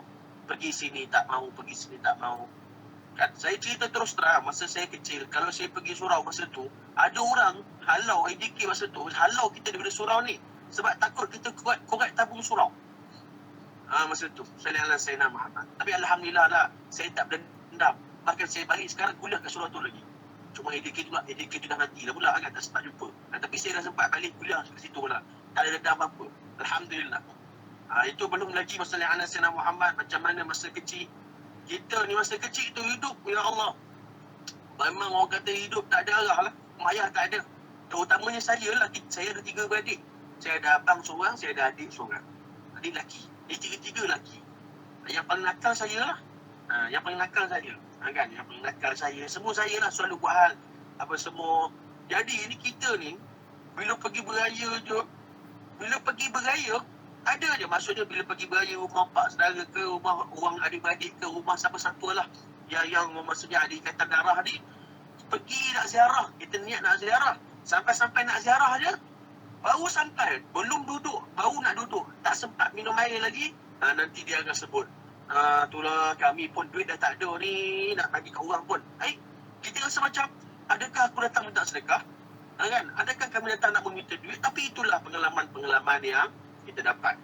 Jadi benda tu menyebabkan kita jadi janggal, macam malas nak pergi, segan nak pergi. Bila pergi rumah orang je, orang akan kata, duit tak ada. Itu memang pengalaman dia dapat. Jadi saya cerita ni supaya jangan sampai benda ni berlaku pada kita. Takut-takut ada anak yatim yang lain. Tak mau berulang lagi dah. Sebab tu saya dengan abang saya, maksudnya abang saya Ustaz Salihin di Tafiz Taman Tampil Utama, beliau buka sekolah Tafiz dan beliau ambil anak yatim semuanya secara free untuk jaga.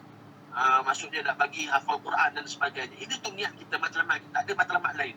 Kita nak bantu untuk anak yatim ni supaya tak jadi, maksudnya tak jadi rosak dan sebagainya. Usaha dan niat itu kita harapkan Allah memberikan ganjaran pahala itu sahaja. Sebab kita lalui benda tu. Lepas tu sikit-sikit orang mention anak yatim. Sikit-sikit orang mention. Dulu kat sekolah betul juga. Saya cerita ni pengalaman bukan nak buka aib lah. Tapi saya dulu masa sekolah pernah sekali. Masa tu ada satu orang ni, Ustaz. Tapi mulut pun boleh tahan juga masa tu. Dia marah saya pasal saya tak siap apa semua, tak siap di sekolah. Saya tak ingat lah apa saya buat. Tapi tak adalah jahat sangat pun. Cuma time tu tak siap di sekolah je kot. Masa tu, saya nasihatkan untuk diri saya. Sebab saya juga sebagai seorang guru, dan depan saya Ustaz juga sebagai seorang guru. Bukan nak nasihat, tak layak untuk nasihat sebenarnya, untuk berkongsi sebenarnya. Hati-hati kalam kita, perkataan kita. Saya pengalaman masa kecil, saya pergi sekolah, saya tak siap di sekolah. Apa Ustaz tu katakan saya ingat lagi sampai hari ini. Dia katakan saya, kau ni dah lama bapak mati, nak jadi apa? Dia kata, jadi ayat tu selalu sangat disebut. Kali pertama sebut, okey. Kali kedua sebut, okey. Kali ketiga dalam kelas sebut benda yang sama lagi. Dia kata, anak yatim, sini jap. Macam tu cara panggil dia. Anak yatim, sini jap. Sallallahu alaihi wasallam Muhammad. Jadi itulah pengalaman saya yang agak pahit sikit lah. Terus kena gantung sekolah masa tu. Itu buku dileparnya ke muka ustaz tu. Itu sikitlah nakal masa tu. Tapi alhamdulillah sekarang nak baik dah. Dulu je lah. Kan? Sayyidina Muhammad. Lepas tu kita jumpa balik apa semua. Akhirnya saya cerita dengan pengetua apa sebab saya buat macam tu. Akhirnya ustaz tu pula yang dipanggil, ditanya, betul tak buat macam tu? Akhirnya dia mengaku, maka alhamdulillah saya dikena hukuman juga, dan ustaz tu pun dikenakan hukuman. Nak bagi tahu, hati-hati sebagai seorang para guru pendakwah, sebagai seorang pentarbiah, mulut kita adalah doa kepada anak murid kita. Marah macam mana pun jangan sebut bodoh. Kan bodoh, jangan sebut bodoh. Takut bodoh betul. Betul kita marah, kita ngajar tak boleh-boleh. Sebab kita doakan dia bodoh. Itu yang tak pandai-pandai dia tu. Jadi hati-hati anak yatim kat sini. Raikan anak yatim. Dengan raikan cikgu anak yatim, cikgu murni. Anak yatim datang je, demam, si Haji Bakhil. Cikgu murni datang, elok je dia. Kan, dengan macam tu. Baik, salli ala Sayyidina Muhammad. Minta maaf cerita tadi tu bukan nak cerita apa-apa. Just orang kata sebagai perkongsian. Sebab saya lalui pengalaman sebagai anak yatim itu. Jadi saya rasa tak salah untuk saya share dan bagi tahu bahawa anak yatim ni mereka ada perasaan-perasaan macam tu. Mereka ada sedih, mereka ada, dan memang logiknya memang mereka akan nakal. Tak semua, sebahagiannya akan nakal kerana mereka tidak ada bimbingan mak dan ayah. maka menjadi tanggungjawab kita untuk membantu setakat mana yang kita mampu, insya-Allah. Baik. Kemudian mana tadi? Baik.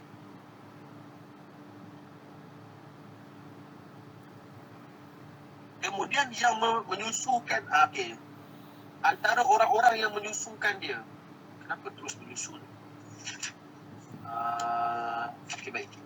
Antara orang yang menyusukan Nabi SAW, pertama sekali ibunya lah. Ada yang mengatakan 3 hari, ada yang mengatakan 7 hari.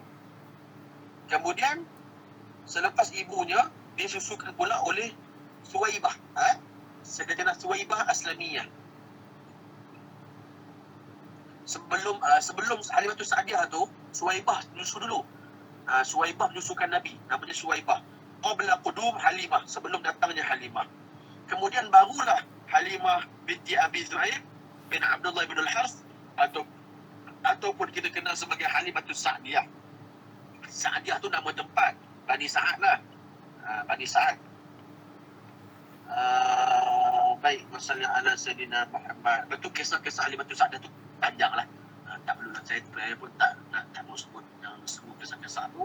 Manakala insya-Allah yang lain-lain pun semua dah tahu tentang kisah apa yang berlaku dalam kisah Halimatus Sa'diyah. Baik. Tapi dalam matan. Dalam matan, dalam matan. Wa ummuhu Aminatuz Zuhriyah arda'u Halimatus Sa'diyah. Ibunya bernama Aminah dan juga yang menyusukannya Halimatus Sa'diyah. Nabi SAW ketika mana ibu Nabi berumur 6 tahun 6 tahun. Dalam riwayat mengatakan 6 tahun.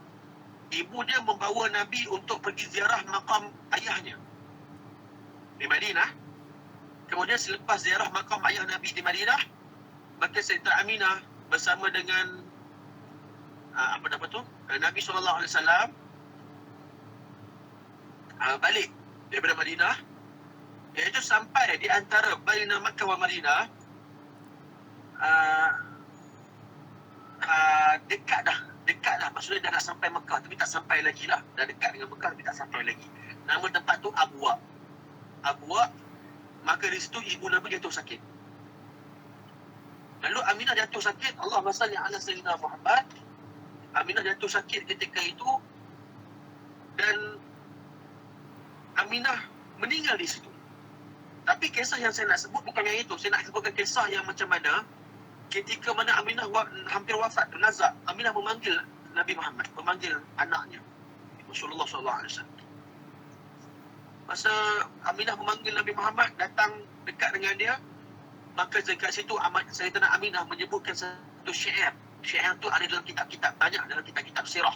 Syair yang disebutkan apa? Barakallahu Allahu min gulami.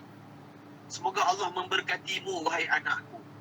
Ya benalladhi min haumatil himami. Ya benalladhi, wahai anakku yang mana anak kepada seseorang yang terselamat daripada dibunuh, iaitu Abdullah bin bimi'atin min ibilil sawari. Tahu kan kisah yang mana Abdul Muttalib ada buat sumpah nazar. Selepas sumpah itu berjaya, maka dia bersumpah untuk jalankan dia punya nazar dia adalah dengan menyembelih Abdullah. Dulu kisahnya. Tapi masa nak sembelih tu, Abdul Muttalib rasa macam berat. Dia sayang pada anaknya Abdullah. Macam mana dia nak bunuh? Lalu orang-orang mengatakan, zaman itu adat jahiliah lah.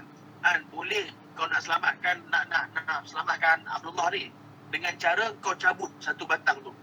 Cabut dia macam satu panah tu cabut, buka nama. Kalau cabut masih lagi nama Abdullah, maka cabut lagi lah. Setiap satu cabut tu satu unta kena sembelih. Cabut. Akhirnya cukup 100 ekor unta, barulah last kali nama. Maksudnya sembelih unta, bukan sembelih Nabi Muhammad, bukan sembelih Abdullah. Pada sebab itu disebutkan, wahai anak kepada anak yang selamat daripada dibunuh. In sahha ma absartu fi manami, kata Aminah kepada Nabi Muhammad, in sahha ma absartu fi manami, jikalau benar apa yang telah aku lihat dalam mimpiku. dalam tidurku, dalam mimpiku, kalau benarlah apa yang aku lihat dalam mimpiku, fa anta mab'utsun ilal anami, maka engkau adalah seseorang yang diutuskan kepada manusia. Dekat sini bagi tahu bahawa Sayyidatina Aminah sendiri adalah maksudnya Aminah sendiri diberikan oleh Allah ilham, mimpi dan petanda bahawa anaknya seorang Nabi. Bermaksud adakah Aminah ini orang biasa? Ini menunjukkan bahawa Sayyidatina Aminah bintu Wahb merupakan orang-orang yang mulia di sisi Allah Subhanahu wa taala, sehingga kan beliau itu diberikan mimpi, dan mimpi itu adalah petanda daripada Allah bahawa anaknya adalah orang yang akan dihantar, diutuskan kepada seluruh alam, iaitu Nabi Muhammad SAW. Bermakna Aminah bukan orang biasa, akan tetapi di akhir zaman datang satu kelompok yang kurang ajar mengatakan Aminah itu dalam neraka. Ada kelompok di akhir zaman ini, mereka yang berfahaman dengan fahaman yang syadid, fahaman yang melampau, mengatakan ibu bapa Nabi tempatnya dalam neraka. Hatta ustaz-ustaz yang ada di Malaysia yang terpengaruh dengan fahaman itu juga mengatakan sama. Lillahi ta'ala, saya yakin orang yang mengatakan itu, dia pun tidak rela kalau kita kata mak bapak dalam neraka, tapi dia tidak rasa bersalah mengatakan mak bapak Nabi dalam neraka. Wal'iyadzubillah. Waqala Sayyidil Habib Umar, guru kami mengatakan, Habib Umar mengatakan apa? Kalau sekiranya Aminah tidak selamat di mahsyar, tak ada seorang pun daripada kita yang akan selamat di mahsyar. Wassalli ala Sayyidina Muhammad. Selepas mengatakan perkara tersebut kepada anaknya, kepada Rasulullah SAW, maka Sayyidah Aminah pun wafat. Ketika itu ada seorang pembantu kepada Aminah yang berada di samping itu. Ummu Aiman. Ummu Aiman berada di samping Nabi dan juga Aminah. Maka dikebumikan Sayyidatina Aminah di Abwa. Maka ketika itu Ummu Aiman meninggalkan Nabi sekejap untuk berehat. Lalu dia bangkit dan dia bangun, dia lihat Nabi SAW tidak ada. Lalu dia cari di mana Nabi SAW. Maka dia dapati Nabi SAW berada di depan kubur ibunya Aminah. Lalu dia pergi dekat Nabi, dia melihat Nabi. Nabi ketika itu umur 6 tahun. Dalam riwayat kata Nabi duduk macam mana? Salah sekalian, dia duduk sikit. Nak duduk tu pun dia tahan juga susah.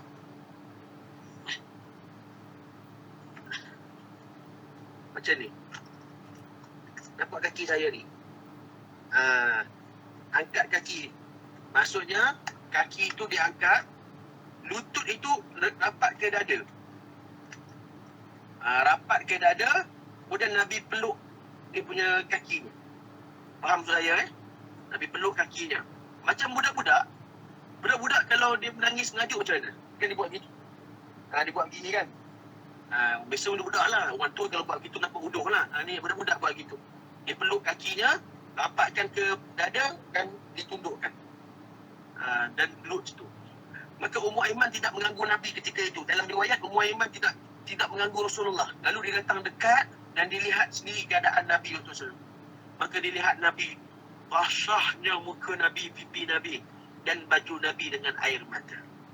Lalu dia melihat Nabi dan mendengar Nabi duduk di samping kubur itu, dan dia lihat anak kecil ini, iaitu Muhammad bin Abdullah, menjadi yatim piatu ketika umur 6 tahun, sedang berkata-kata dengan ibunya, Ya ummah, ya ummah, ya ummah, lima taraktani, wahai ibuku, kenapa kau tinggalkan aku? Kenapa kau tinggalkan aku sendirian?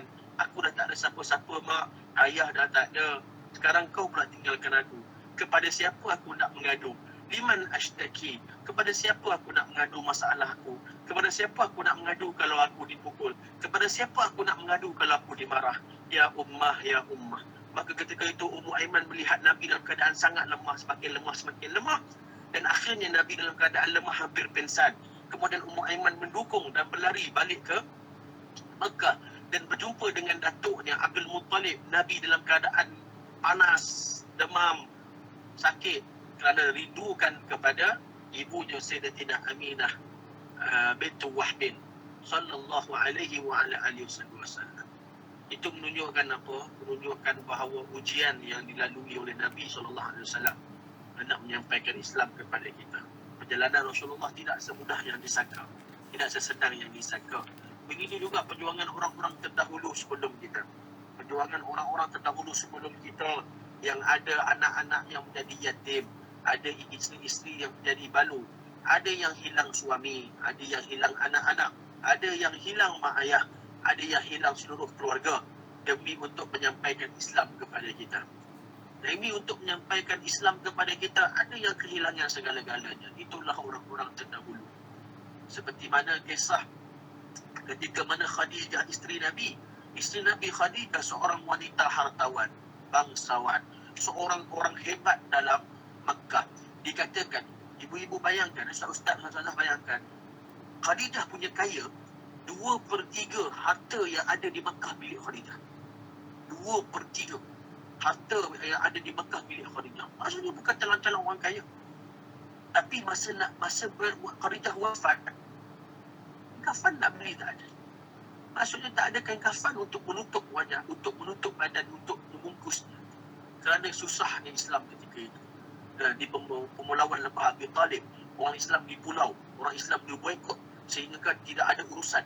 Orang kafir kata, jangan jual ubat, jangan jual makanan, jangan ada apa-apa urusan pun dengan orang Islam.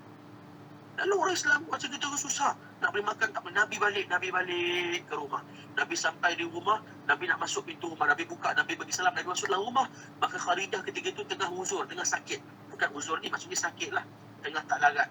Khadijah ketika itu tengah sakit, tengah menyusu. Tengah menyusu anak. Lalu dia nak bangkit, nak bangun, nak sambut suaminya. Nabi kita duduk, wahai isteri, kau sakit, kau tak sihat. Lalu Khadijah pun duduk.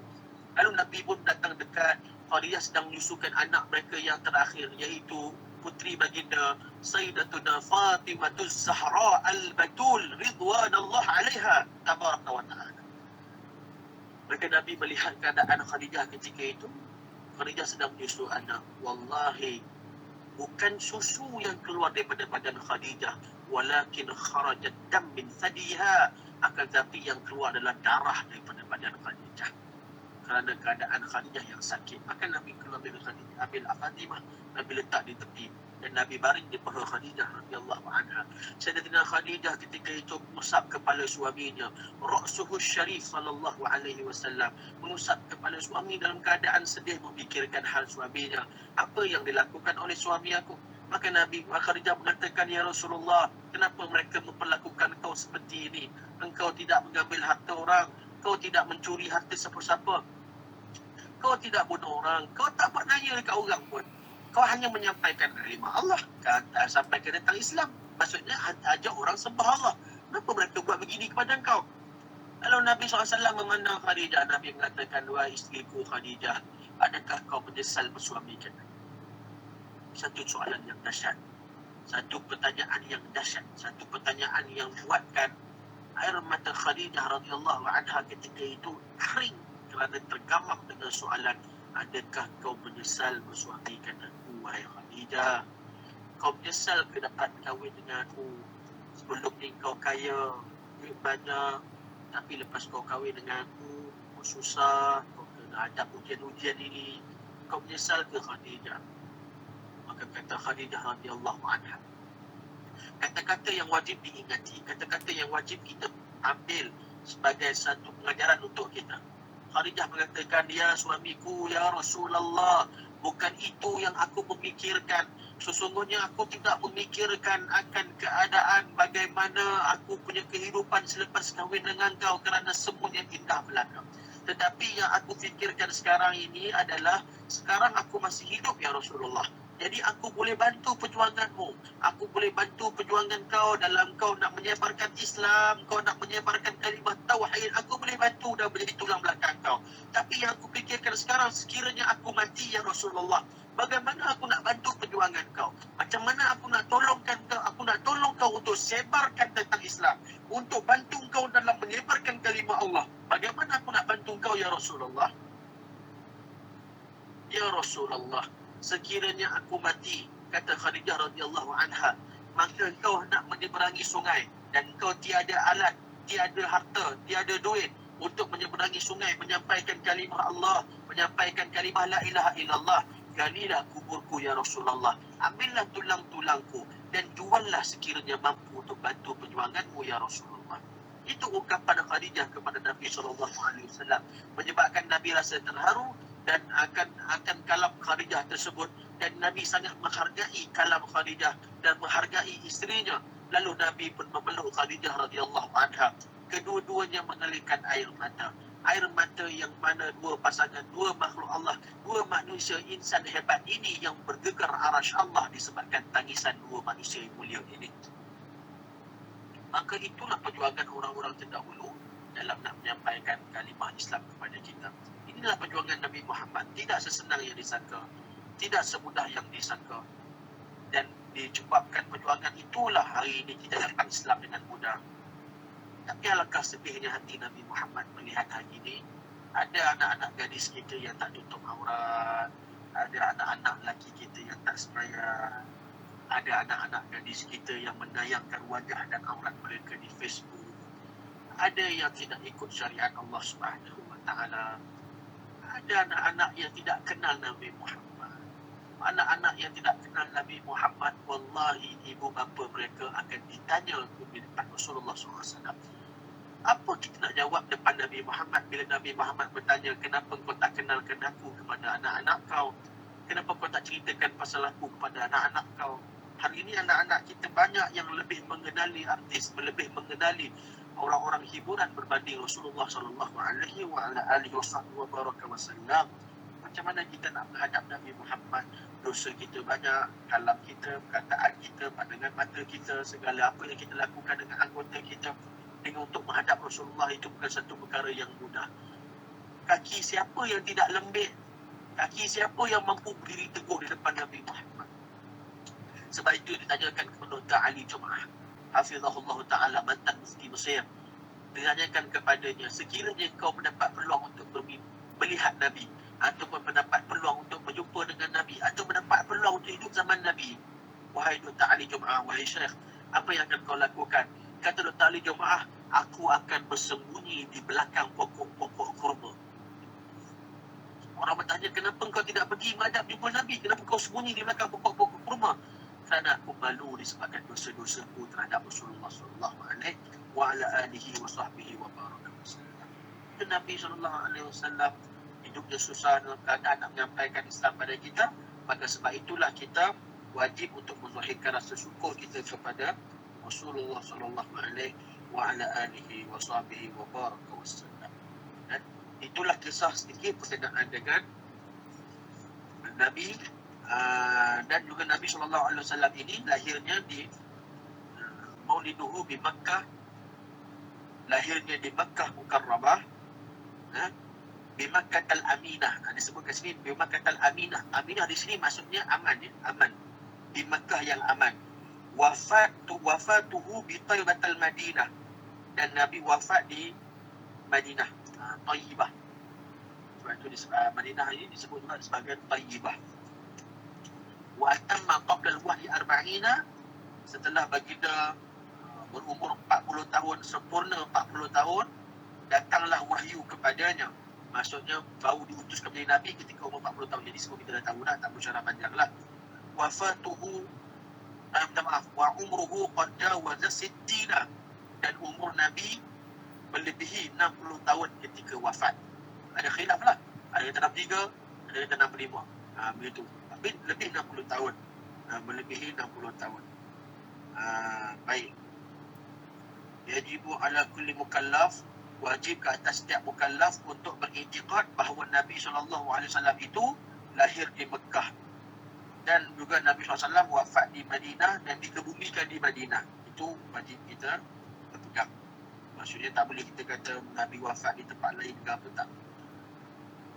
Wa'lam annahu sallallahu alaihi wasallam, dan ketahuilah bahawa Nabi SAW itu di pendapat yang sahih mengatakan Nabi lahir pada pagi hari Isnin, ketika mana hampir terbit matahari lah, ketika masuk subuh, hampir masuk subuh, 15 minit gitu sebelum subuh, hari Isnin, Husnata Asyarah, pada malam 12 hari bulan Rabiul Awal, Amul Fil, tahun gajah, tahun yang serangan gajah tu lah. Wa wulida sallallahu alaihi wasallam rafi'an basaruhu ila sama. Nabi lahir dalam keadaan pandangan dia melihat ke langit. Nabi lahir dalam keadaan mata memandang ke langit. Wadi'an yadaihi bil ard. Tangan dia itu di atas bumi. Tangan atas bumi lah. Baik. Sallallahu alaihi wasallam halam. Makhulan nadhifan masruran ay maqtu'us sir. Nabi lahir dalam keadaan telah terputus tali pusat. Maksudnya tali pusat dah putus, dah terpotong siap. Dan bukannya lahir dalam keadaan, maksudnya tak ada lahir Nabi dalam keadaan bersih. Tali pusat dia telah terpotong. Makhtunan. Dan Nabi lahir dalam keadaan telah khatan. Nabi lahir telah khatan. Lahir-lahirnya telah, maksudnya lahir dalam keadaan berkhatan. Walau bagaimanapun, ada pendapat yang mengatakan Nabi dikhatankan pada selepas Nabi lahir, iaitu pada hari ke-7. Ini ada pendapat lain yang mengatakan.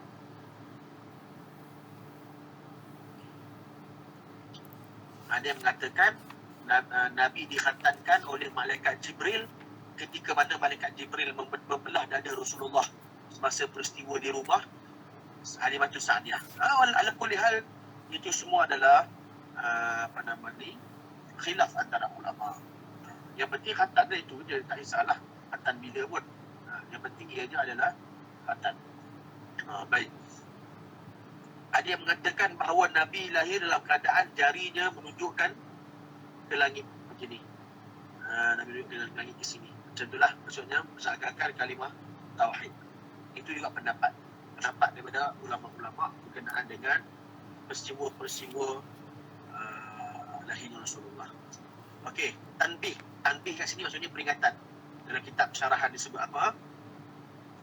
Qad inaqada al-ijma' wal Madinah. Telah secara ijma' ulama mengatakan Mekah dan Madinah itu adalah seafdal tempat. Seafdal tempat.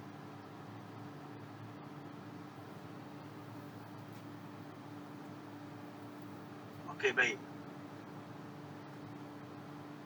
Ada sebaik-baik tempat, sebaik tempat maka Madinah tu afdal lah.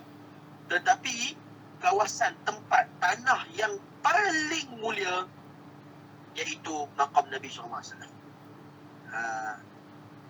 Al-Biqa'ah Syarifah allati tamannat a'dha'ahu sallallahu alaihi wasallam. Maka kalau nak katakan kawasan yang paling mulia iaitu maqam Nabi, kalau dalamnya ada jasad Rasulullah, maka tempat itu lebih mulia daripada apa yang ada di langit dan juga di bumi. Apa yang ada di langit dan di bumi mulia lagi yang itu. Sebab apa? Sebab dalamnya ada Rasulullah. Dalamnya itu ada maqam Nabi SAW. Maka lebih mulia lah.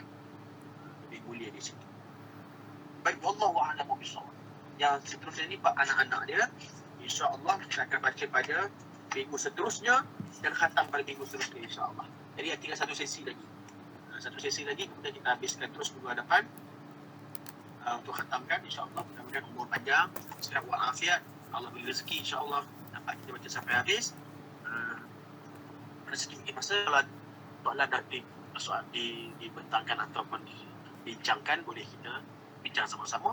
Kalau tiada, kita terus tangguh majlis kita, insya-Allah.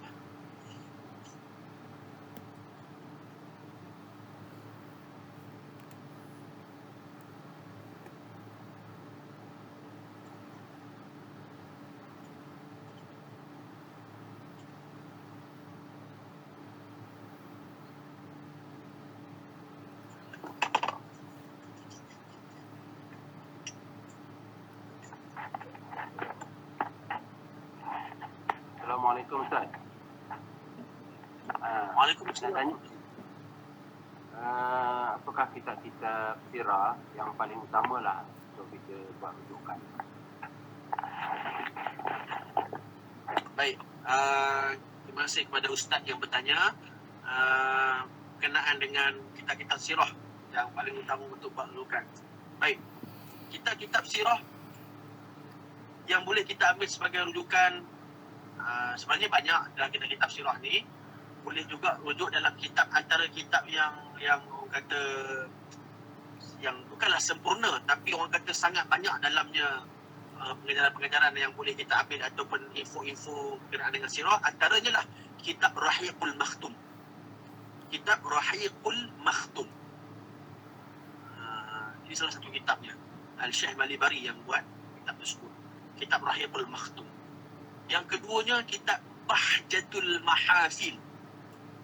Bahjatul Mahafil. Kitab sirah. Kalau Rahiqul Makhtum tu saya ada. Tak ada dekat rumah. Dia contoh. Kitab Rahiqul Makhtum dan kitab Bahjatul Mahafil. Ini antara yang suggest lah. Yang kita suggest yang orang kata yang sesuai untuk diambil sebagai banyak rujukan. Kerana dalam kitab Rahiqul Makhtum ini kisah-kisah dalam tu adalah kisah-kisah yang sahih. Maksudnya dalam tu dikumpulkan melalui riwayat-riwayat yang sahih. Dalam kitab Rahiqul Makhtum. Memang banyaklah segala maklumat-maklumat yang penting dengan sirah dapat kita ambil daripada kitab itu. Rahiqul Makhtum, Bahjatul Mahafil. Dan yang lain-lain banyak juga lah. Cuma dua ini yang saya cadangkan lah ataupun saya suggestkan. Kerana dalam tu saya sendiri pun merujuk kepada banyak Rahiqul Makhtum. Okey, Ustaz. Terima kasih banyak, Ustaz. Sama-sama.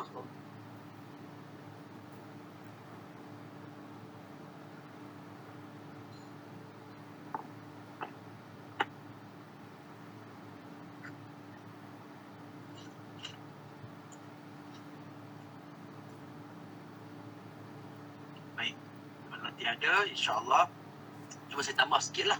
Tadi tu kitab sirah berkenaan dengan sirah semua. Kalau kitab-kitab berkenaan dengan Nabi Muhammad yang membicarakan perihal Rasulullah, boleh tengok kepada kitab Asy-Syifa Imam Qadhi Iyad, boleh lihat juga kitab Syama'il Muhammadiyah Imam Tirmizi, dan juga boleh lihat kitab Syama'ilil Usul, Wasailil Usul ila Syama'ilil Rasul. Kitab Wasailil Usul ila Syama'ilil Rasul. Kitab Imam Syekh Yusuf An-Nabhani. Ini kitab yang membicarakan tentang Rasulullah saja. Maksudnya sifat Nabi, hal keistimewaan Nabi, keutamaan Nabi itu dalam ketiga kitab. Kalau kita sirah, rujuk yang tadi itulah. Kita apa nama tu? Sallallahu alaihi Muhammad.